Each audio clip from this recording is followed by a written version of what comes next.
Hi, this is Tapcat. Welcome back to the Banner Saga. We have Nid waiting to talk to us, so let's go ahead and take care of that for starters. Nid says, I don't know if we've ever spoken. I'm Nid. You're Rook, I know. We've actually been traveling together for a long time. Isn't it strange how you can be so close to people and not know them? Every day I pass people I swear I've never seen before. I wanted to thank you for letting me join you. Have you always been such a good shot?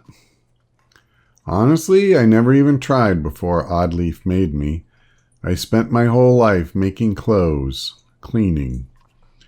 Oddleaf's good, but I don't think it was all her doing. It feels right. I just look where I want it to go. Anyway, I feel better. The caravan, the people worrying all day and making problems. Sometimes they really stew in their misery. I'm glad I can do something helpful. Yeah, so am I. Where are you from? I don't think you're from Skager. I knew most of the people there. No, I had a house in Frostfeller, but we were driven out when the dredge started to show up. My husband died trying to protect our home. My sons and I were thrown out into the fields. I'm sorry. Ekil's men killed my husband. Now Ekil is traveling with us. For a long time I was angry. Why did he get to live? Why did you decide for the rest of us? You look away momentarily, not sure what to say. But I've let it go. I have 3 sons, and I don't want them to grow up with hatred in their hearts. That's why I wanted to thank you.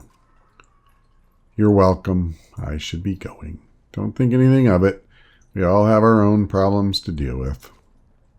Let me know if you need me to put an arrow in something. She returns to her tent where her boys are waiting for her.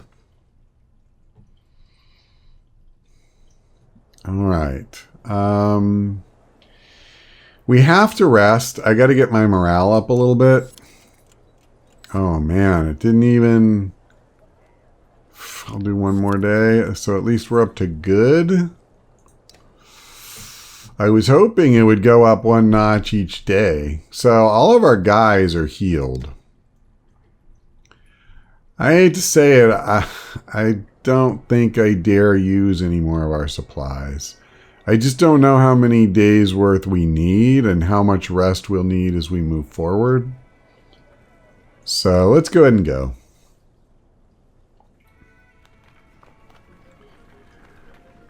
If our morale gets bad, I can always stop and rest. There you go. 1 day later, we're back to normal morale. Ahead you find what appears to be a good number of peasants surrounded by brigands. One of the armed men looks over his shoulder and says, Gods be damned, this is all I need. Listen, don't interfere, and one of these supply wagons is yours. While remaining silent, the peasants plead to you with their eyes. Back away from these people or die. The man turns completely towards you, shaking his head. Had a feeling he'd be that type, is all he says before the brigands rush you. Yeah, I mean, I kind of regret some of the stuff I let go when I recorded the last installment, where I kind of left some people to fend for themselves. But I am not going to let thieves steal like the only food these people have. Basically, it is just the same as murdering them.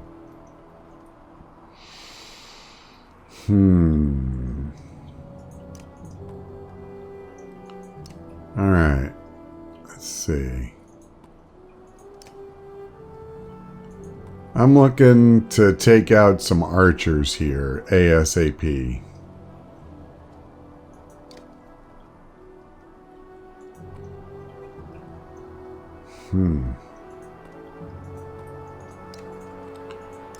I don't love this setup, but we'll go with it. I could do something like that. I think I'm gonna. I want to take a bite out of her first thing. Yeah, you know what? So long, sweetheart. They started with 3 archers, so now they have 2. And here in a second, make it 1. Ew, he was able to come the whole way. Didn't necessarily expect that. Let me pen these guys in.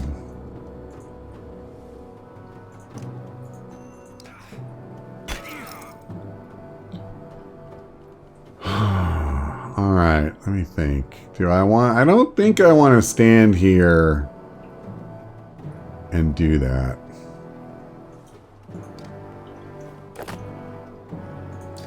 Oh, my bad. Yep, pick on Ivor.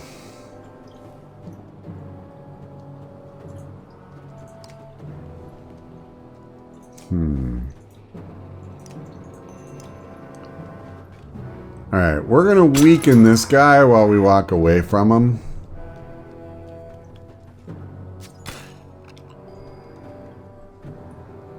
Crap. Her range sucks. Can I just say that? But with just 6 strength, he's not going to be able to do, you know, that much. Alright, so we're making an impact on their ability to do much to us, I would say.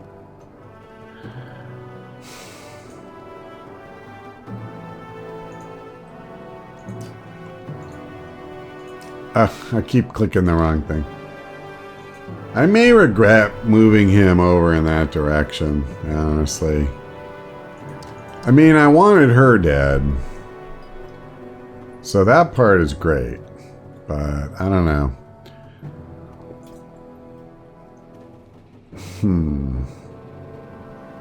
That guy's already so weakened. I'm going to come over here. Do the same thing to this guy. So he's wrecked, essentially. He's not going to do anything. Now, her. I definitely want to make a dent in, shall we say. So it was mostly armor, which is good and bad.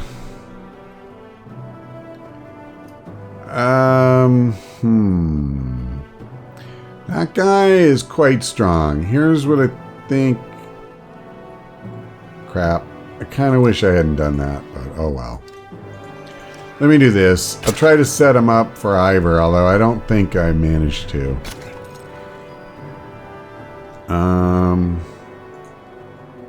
Keep moving away from this guy. Okay, that's a kill shot. They're both kill shots. This isn't. Let's do this. Bring another one of them down so that they're not going to really hit very hard at all.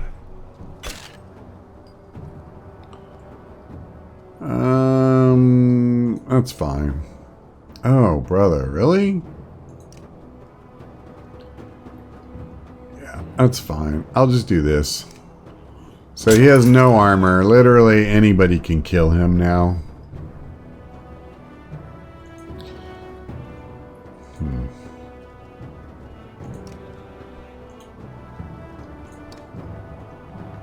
Alright.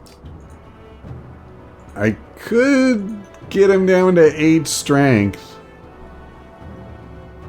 But I think, honestly, at this moment, I'd rather do that. Because even though he has pretty good strength, it's not really going to do much to any of my guys.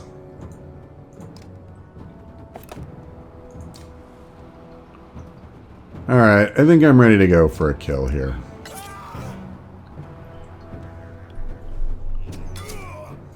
Ow. Doggone it. It sucks when they get a shot like that right before you are going to be able to wreck them. What's her strength? Yeah, you know what? Crap, I'm one too far away, aren't I? Oh, so stupid. I wasn't paying enough attention. Alright. I wanted to hurt him first, but whatever.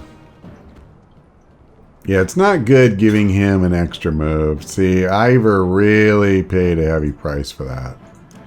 So I'll just wreck his armor. But I need... Yeah, here we go. I need one of these other guys to take care of business. So he's about to.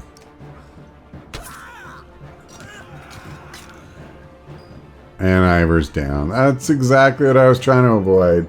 I screwed that up. He never would have hit him that hard if I'd have just moved her to the right spot.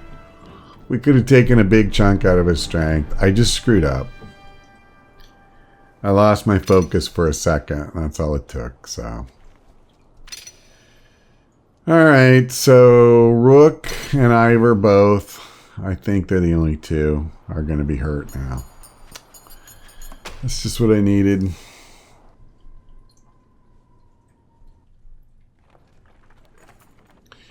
With the brigands either fallen or fled, the peasants they left behind thank you profusely. It is true what he said, one tells you. We took the food and left. May the gods have mercy on me. I'd let them die. They hesitantly join your caravan. I don't really know what that means. We took the food and left. Whatever. Our number of days supplied went up. I'm going to go ahead and stop. And I think I gotta try and get our morale back up. There we go. How are we doing as far as people being hurt? So Ivor's still hurt for 1 day. All right, I'm going to rest 1 more day because that'll also help my morale. Doesn't really do you a lot of good to get it up to great. And then the second you break camp and start moving, you drop back down again. So hopefully that won't happen. I see we're at another godstone.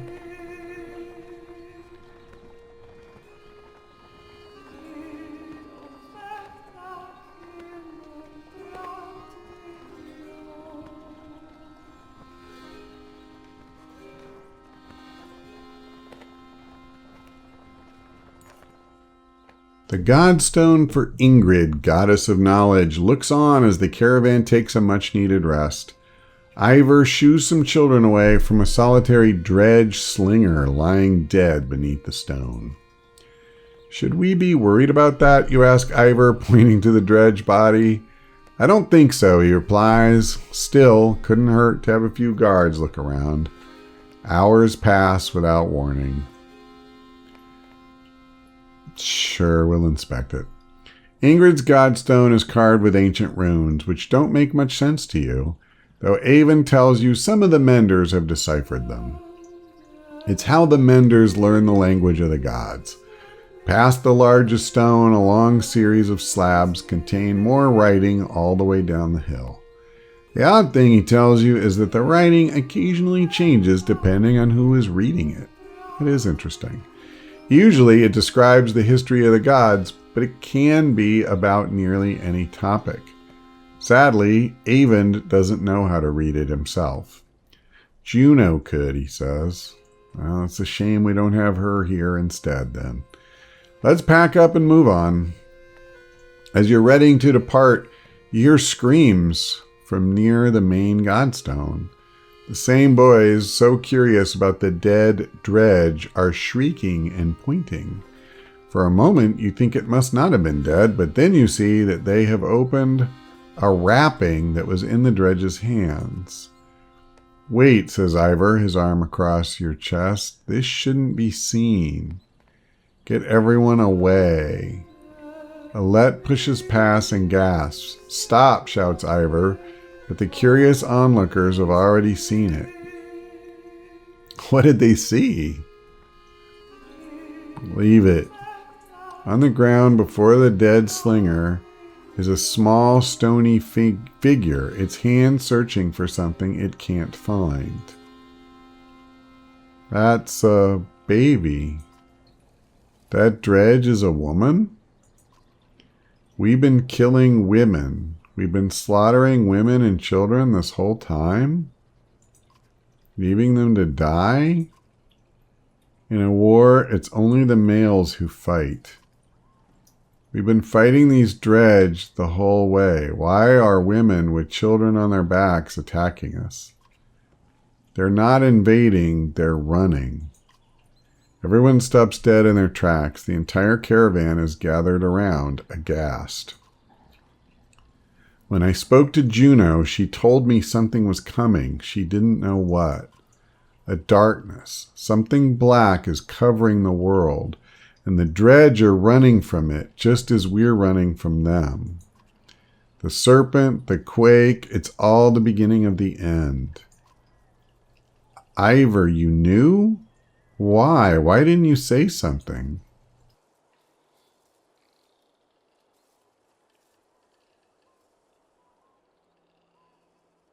I mean, honestly, I don't know that it's the time, but now that you've started this whole thing in front of like everybody in the frickin' caravan, I'll just take the middle approach and ask. When I was young, I killed one of the Sunder during the Second Great War. We called it raise. Every time we would build our defenses, it would flatten them and push us back again. I became separated from the rest of the Varl and stumbled upon Rays deep in a snowstorm. Alone. She was nursing. I threw my axe. It twisted in the wind. Her son died in her arms. She was so pathetic, kneeling in the snow. She didn't even try to stop me when I took her head. That's how I killed a Sunder. When I found my way to Grafheim, the Varl wanted to make me Kender, next to be king. I left, walked until I ended up in Skager, where no one knew what I had done. The only sound is the wind blowing through the trees. Huh, that's interesting for sure. For a long time, nobody says a thing until a child breaks the silence. What do we do with the baby? She asks. A lump forms in your throat, looking at the small obsidian creature squirming before you. Oh, criminy. So this stupid kid is still alive? Wow. We're gonna have a baby dredge as our mascot now? Oh, man. Sure. Why not bring one along? You argue strongly for showing mercy and humanity. Some of the women in the caravan hesitantly agree to take in the dredge infant, while others are furious about bringing it along. Yeah, I'm sure they are. But I mean, I don't know. You want to stick a sword in the kid's throat? Not long afterward, one of the women comes to you. Its swaddling was being held by this, she says, giving you a hairpin that looks distinctly undredge-like. An inscription on the silver almost slips your notice. Persevere. From the goddess herself, if you ask me, the woman tells you. Phew. All right, well, we got an item for our trouble. I don't know. I don't know whether you bring the kid or not, but if you leave it, it's definitely going to die. And who knows? I mean, maybe if you take care of it, you could kind of have a friendly dredge? I don't know. At the same time, I think talking about slaughtering women and children when you're talking about dredge is a little ridiculous, because they're coming and killing you and your people. You know what I mean? You're not invading their lands and killing them. You're fighting in self-defense. So if they bring their children with them, and it happens to be women you're fighting, what are you supposed to do? Like throw down your weapons and let them kill you because it's a woman who happens to have a baby with her. Like, I don't think that's really a very smart way to look at things. You're making the usual rounds when you hear a rather loud debate coming from the area that Varl have gathered. Ivor joins you as you approach. Ubin, you'd rather be known for falling asleep and dying in the corner of a mead house than battling asunder? No, I'd rather be known for not dying. Don't even know what you're worried about. I did this 100 times in the Great Wars. Take some warriors, plow head first into the dredge. They follow you into the hills, get lost. Now they're not following you.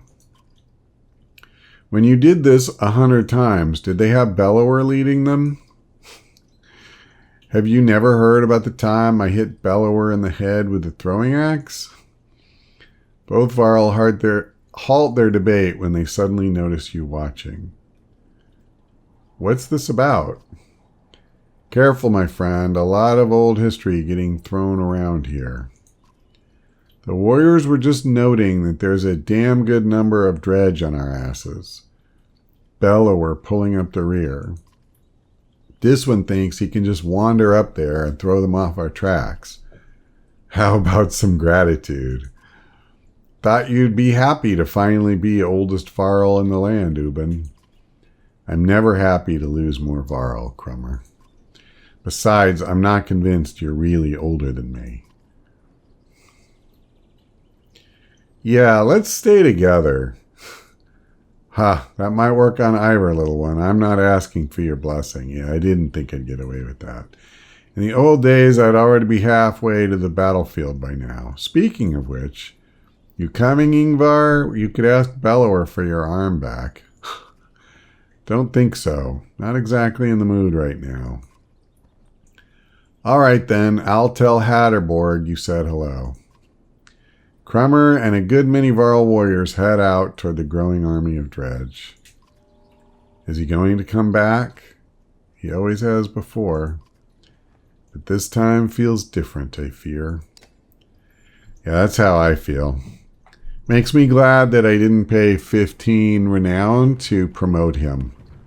Because he is ready to be promoted, or he was, from level 3 to 4. And I don't think he's coming back. I fear that will be the last of them. More supplies missing, the woman by a wagon says to you. And look, tracks. Right here they look like children's footprints. But my husband and I followed them into the wilderness a ways. They meet up with some adult tracks. No telling how many.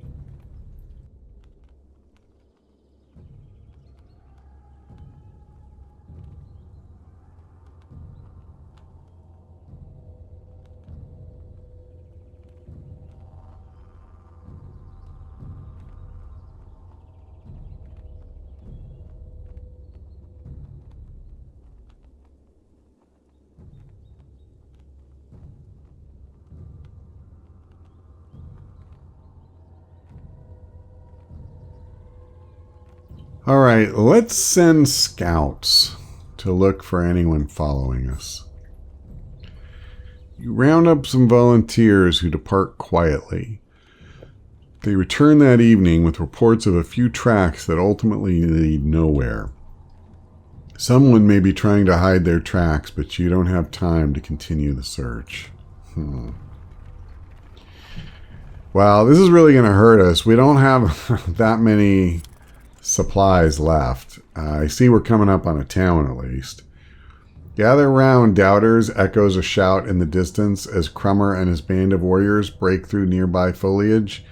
And behold the invincible Varl. The caravan is thrilled to see Crummer return safely. Well, I agree with that. Did the plan work? Asks Ubin.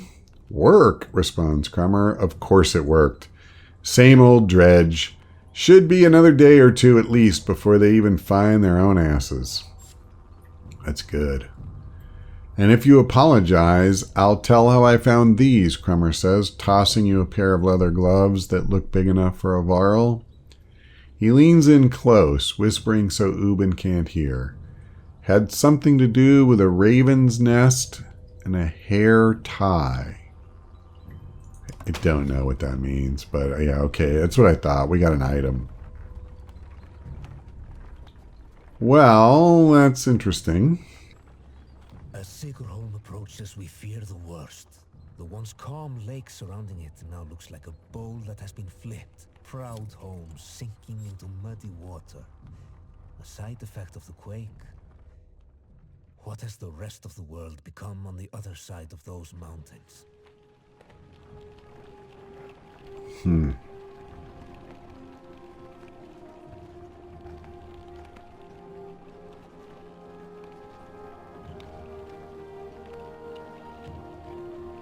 Well, I'm glad we got another burst of renown, because that might help me buy some supplies again, maybe get a promotion or two, you know. We got a lot we need to do. One catastrophe to another, says Oddleaf as you pull into Sigurholm. The town appears to be sinking into the lake.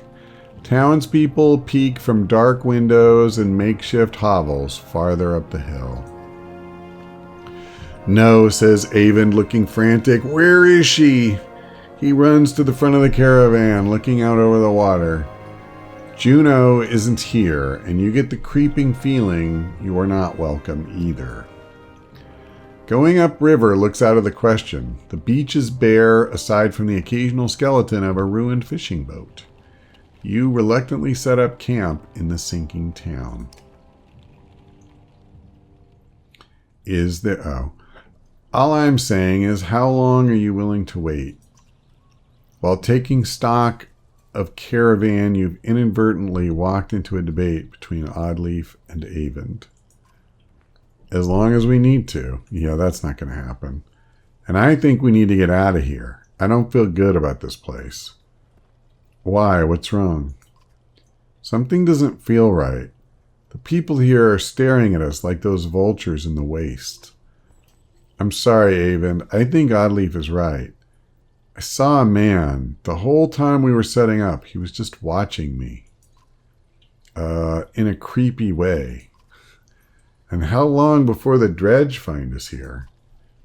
Juno will come. Just give it a little more time. Rook, listen to me. I need you to trust me on this.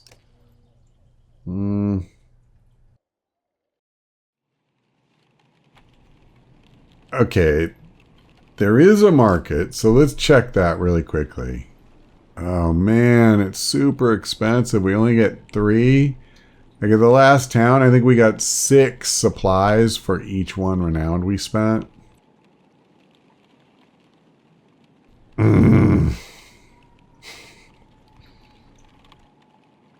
+1 armor per turn. That's interesting. I mean, I don't know about spending 8 renown to get it. That's my problem.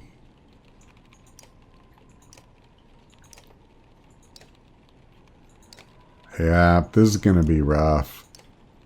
Look how little, like...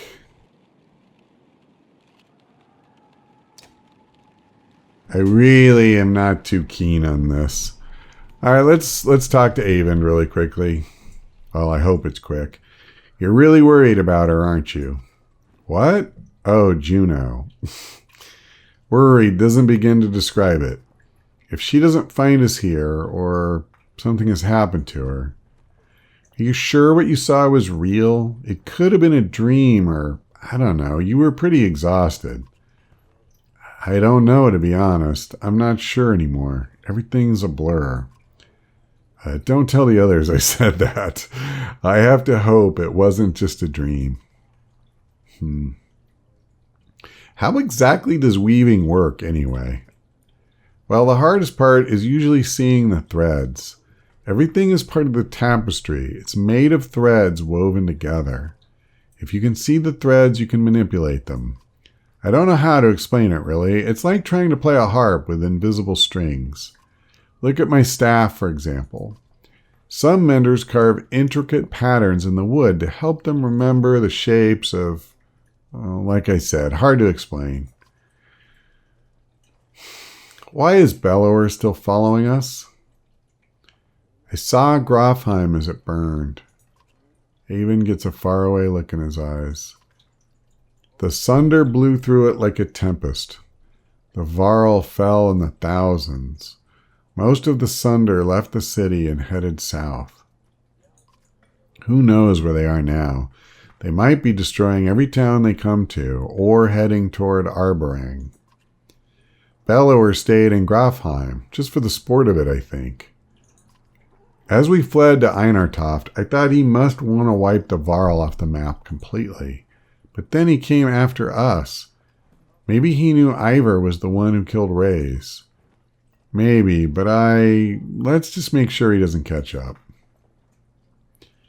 What's it like to be a mender? Being a mender? I guess I never really thought about it like that. It's just part of me. They knew very young that I would join the order. Born into it, you could say. My mother and father, both menders. The guild is for lots of people now, builders and healers. Do they all pull lightning out of the sky? No, that's not normal. It's one of the reasons I know Juno. She's one of the council. She helps me control things like this, so we don't end up scaring people. Do you think this is the end times? I don't know what to think. I wish I could give you a better answer. Even if we escape the dredge, that serpent said a darkness was covering the world. I don't know how long that will take, or what it means even. I'm just trying to solve one problem at a time. The Menders are in Arborang. If we can find ships and make it to the capital, we might have a chance. I won't take any more time. No, it's okay, Rook. I appreciate the talk. It's good to stay grounded. I spend all day worrying about serpents or sunder. I think a lot of people are intimidated or scared, maybe, of me. Don't worry, it's nothing new. I'm used to it. Maybe sometime we can talk about things that don't include the world ending. No kidding.